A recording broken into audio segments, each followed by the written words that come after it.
Sienna God, hello all, good afternoon, and Wado, thank you for watching. So this is day 30 of Transformation of America, the true life story of a CIA mind control slave by Kathy O'Brien with Mark Phillips. And we're going to finish up chapter 8 and work our way into chapter 9. I gotta get through them footnotes. And this is of Kathy's story. I did as instructed, and Buffett popped out the bird's ruby red eyes, which actually were dice, into his hand. Roll your eyes high while I roll my paro dice, he ordered as he rolled the dice across the table, stopping at the deck of cards. He picked up the jack of diamonds. I'm a jack of all trades, he cryptically continued, and I trade in whatever Uncle orders. An order has been placed, you must follow orders and go to that place.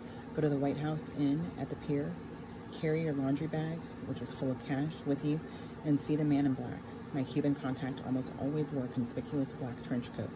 There is a laundromat on the dock itself. They do all my laundering for me and will be expecting you. Watch for the seaman with a duffel bag. When you see the military green duffel bag, approach the desk. When he says, I need this laundered, but I do not have the time, you say, welcome to paradise. I will make sure it is cleaned and delivered on time. Then give him your duffel bag of laundry and say, this has been properly laundered for you. Take the duffel bag. It will be light as a feather. Return to the inn and enjoy the buffet. Change in modes, Buffett unzipped his shorts as he asked, do you like a buffet? I have a Buffett buffet, it's spelled the same way, or more without the extra T, for you now, and it is paradise. I carried out the drug transaction as ordered, the whole ordeal lasting a matter of minutes. A buffet was spread in the courtyard of the White House Inn at 4 p.m., just as Buffett said it would be, but due to the food and water deprivation necessary to maintaining my mind-controlled trance, Houston forbid me from carrying out this part of Buffett's instructions. Alex Houston Enterprises was another side business that Houston used to cover for his CIA criminal covert activities. It included the relabeling of GE capacitors for the energy savings companies, Queen Electric and Phase Liner. He shared with his former wife and first CIA mind-controlled slave. She was a Catholic processed Puerto Rican blonde beauty.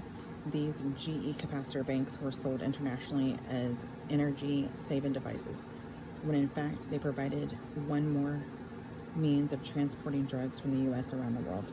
It was Houston's GE capacitor scam that provided me insight into the elaborate Long Island Docks drug network run by U.S. Congressman Gary Ackerman, Ackerman, Democrat, New York. I first met Ackerman in 1981 when Houston was booked into the Woodbury Music Festival with known CIA mind-control victim Loretta Lynn.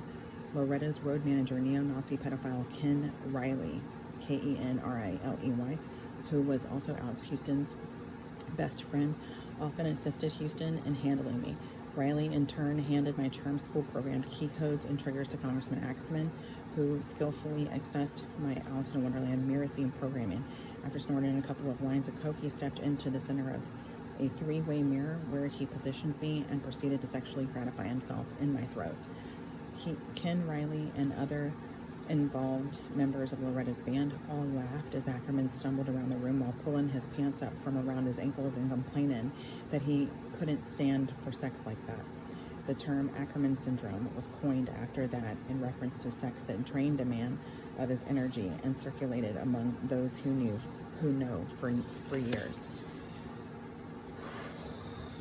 Okay. Footnote number 1. NCL cruise ships routinely pass through the so-called Bermuda Triangle, and Byrd did not miss the opportunity to tap into old programming base installed by Senator J. Bennett Johnston. Number 2. When Mark and I turned in detailed information on his drug drop to law enforcement, our lives were in danger to the point that a foreign intelligence officer intervened and subsequently saved our lives through a timely tip-off.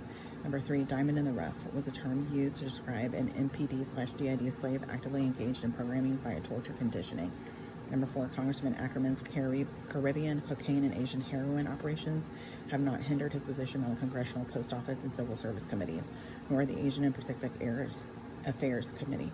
It is important to note that, as a matter of congressional record, Ackerman openly opposed compulsory drug tests for all federal employees.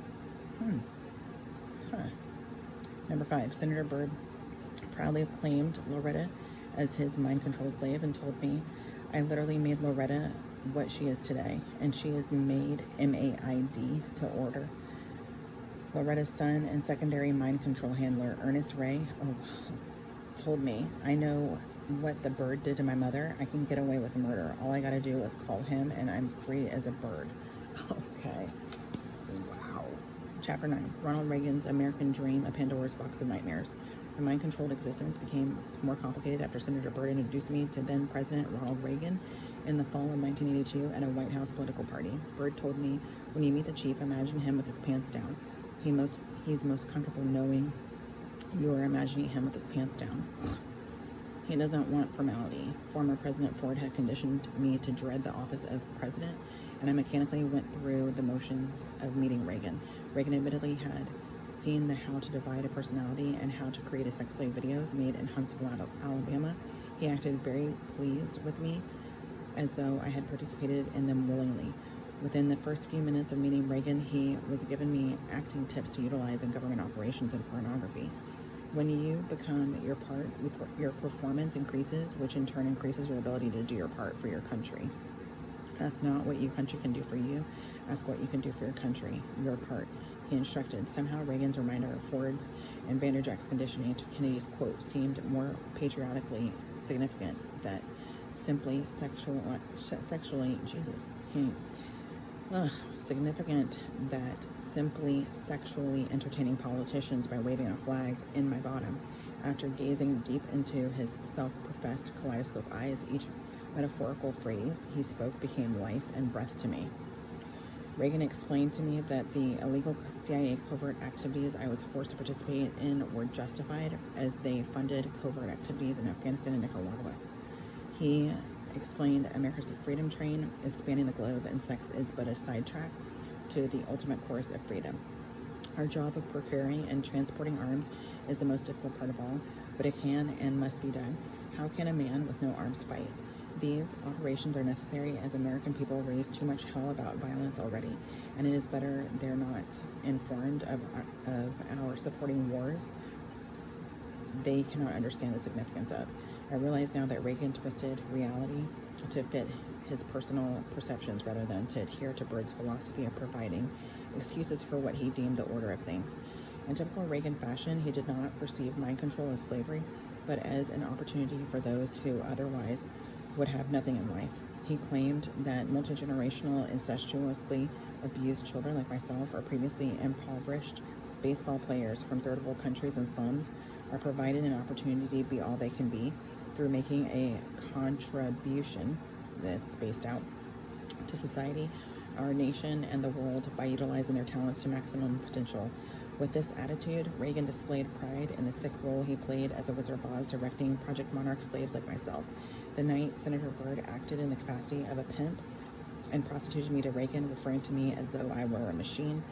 Reagan asked Byrd, does she run on chemicals, meaning specific CIA drugs? Byrd answered, she takes it in spurts.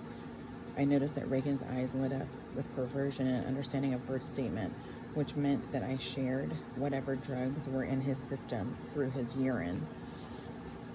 Okie dokie. Reagan later told me he preferred sex slaves equipped for this task since he, as president, should not have to get up in the night to urinate. Well, Reagan said, holding up his glass, all I've had to fuel her with is alcohol. That's not much of a jolt from a whiz of a whiz. And then ARD is in brackets. Byrd chuckled at Reagan's Oz cryptic joke and removed his gold cocaine vial from the inner pocket of his suit. He and Reagan discreetly turned their backs to the party while Byrd spoon-fed Reagan the drug up his nose. Before I left with Reagan, Byrd informed me that Uncle Ronnie doesn't sleep with his mommy, and Nancy is in brackets, and that he preferred snuggling into his LL Bean light blue flannel sheets in his nightshirt and ridiculous nightcap because they're warmer, softer, more comfortable, and don't snore. Later in his bedroom, Reagan accessed my sexual programming and I became my part as a prostitute to Uncle Ronnie. Reagan did not move during sex after all. That was my duty. And my duty was to please him, whatever it took, and it took more time than anything. Reagan never hurt me. He always made sure someone else did that, and used this as a bond to the little child, in parentheses, this kitten, personality. He always accessed for sex. That is beyond disgusting. Reagan's most apparent personality kink was his love for bestiality pornography. Ugh. According to my handlers, his passion for pornography escalated its manufacture and distribution during his administration. He wholeheartedly approved and encouraged the porn industry for funding covert activity. Thank God I'm done. Okay. Don't have to go hang, in a good shot, mask, told me again, love you, mean it.